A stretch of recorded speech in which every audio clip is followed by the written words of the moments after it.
I'm Dolores. My maiden name was Ingram, and my married name is Ernest. My years of attending Fort Hays State was in 1948 to 1952, and then I came back again in 68, 69 to get my master's.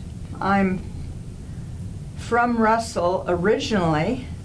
However, at the end of my sophomore year in high school, my parents moved us to Hays, so I am a Hays High graduate, and naturally I had to go to Fort Hays because it was at home.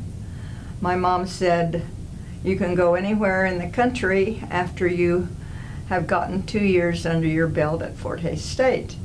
She, in her wisdom, knew that once I got into Fort Hays State, I would not leave until I graduated, which was really true. Dr. Streeter lived across the street from my parents' house, he and his wife. I think my mother said to Mrs. Streeter, Dolores needs a job. Get her out of the house. Get her out from my hair. And so I have a hunch that Mrs. Streeter told Dr. Streeter, I have a good secretary for you. And so I ended up going up to the library, trudged up to the 3rd floor and went in and said, I'm supposed to tell you I'm going to be your secretary because your wife said so. One of my jobs was to help him with the research that he was doing on his Western books. And I had to go to the microfilm part of the library and check out microfilms for the Dodge City Globe, I think it was, the Hays paper, and the Ellsworth papers. And he had a list of people that he wanted to consider writing about. And he gave me this list, and I would read and put a microfilm on, and I would start at the first of the year, January 1, and I would scan the microfilm through the newspaper until I came to Wyatt Earp or Bill Hickok or whoever it happened to be. And I would, at that point, stop and with the Underwood non-electric typewriter, put in 2 pieces of paper with a carbon between, and I would copy word for word what the article in the newspaper was about. We were trying to get 1,000 students to be enrolled when President Cunningham was inaugurated in the fall of 1948. He was the newest president. It was mainly just students talking to other friends and saying, come on, enroll. Just enroll. If you don't want to go, try it out at least. Give us a chance. And I was trying to keep some of my friends from going to KU and K-State because they're so far away. And I wanted them to stay here and continue to be my friends at Fort Hays State. My major course of study was English, but I branched out and eventually ended up with a speech and dramatics degree. My favorite part of that was Harriet Ketchum, who was the speech and drama instructor. I think Miss Ketchum was so outgoing and so wild that we all loved her, and she was almost like one of the students. And I think she's no longer with us, but I can tell you that she was a great party person. We had a lot of parties with her. The basketball games were in Old Sheridan Hall. Way, way, way high up in the top was where the radio station was that I helped begin.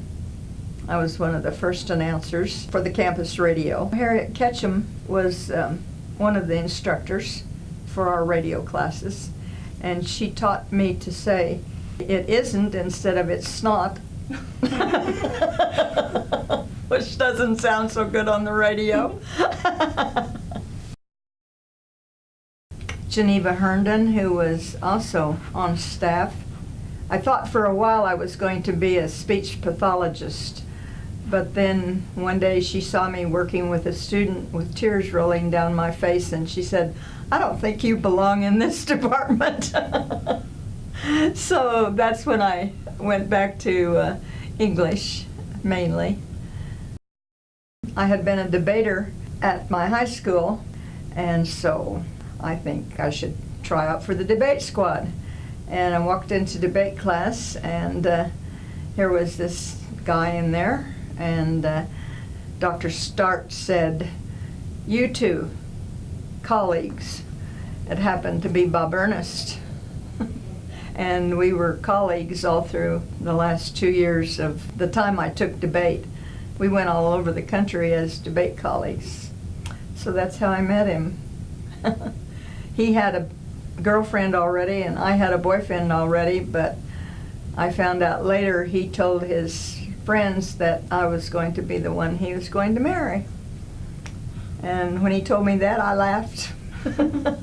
But we ended up being married in 1951 in April, because he had been called back to the service for the Korean War. The flood of 51 hit the campus, and he was already back in California. He came home because my parents were inundated, flooded out. His parents were inundated and flooded out. He got an emergency leave to come home, and we managed to save a lot of things from the flood, but they closed the campus, and I didn't have to take any final exams, and so we went back out to California.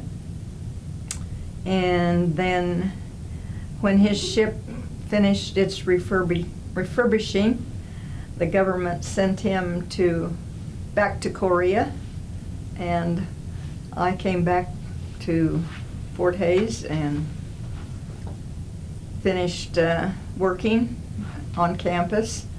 I was babysitting for Nita Landrum's granddaughter, her daughter's baby. After we got married in 1951, because I was married, I got to be in veterans housing. I remember the barracks down on Lewis Field, where the football stadium now is, and I got to live in one of the barracks. That's how we met, and that's how we married, and we continued to be married until almost 50 years we made before he passed away.